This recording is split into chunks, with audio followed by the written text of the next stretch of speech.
reported today in The Verge. Wattam is a touching, whimsical playground from the creator of Katamari. It's difficult to explain what Wattam is and also make it sound interesting.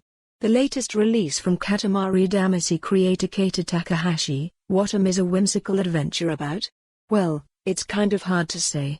There are puzzles, and there's a story, but mostly, Wattam is about playing around with 100 anthropomorphized creatures and objects, and seeing what happens when you mix them together.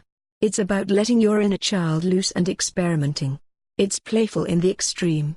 But instead of feeling aimless, the result is freeing in a way that's increasingly rare in video games. And it's all wrapped up in a surprisingly touching world and story.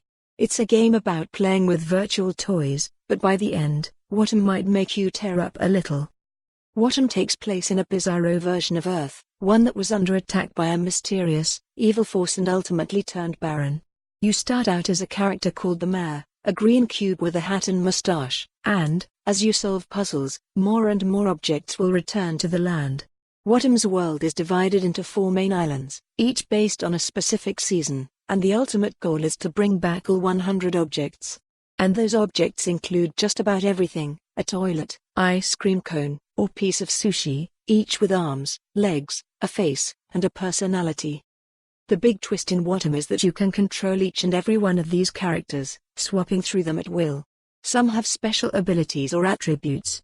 The Mayor, for instance, will explode if he takes off his hat. Don't worry, he doesn't get hurt. A desk fan can create a gust of wind, while a giant tree can eat other characters to turn them into pieces of fruit. Aside from that, each character has a few standard controls, including the ability to climb, jump, and hold hands with other characters. It's all fairly simple, though things get a bit wonky when it comes to the camera. Instead of rotating the camera with the right stick, as has become an industry standard, you instead do it using the left and right triggers, while the right stick lets you swap between characters.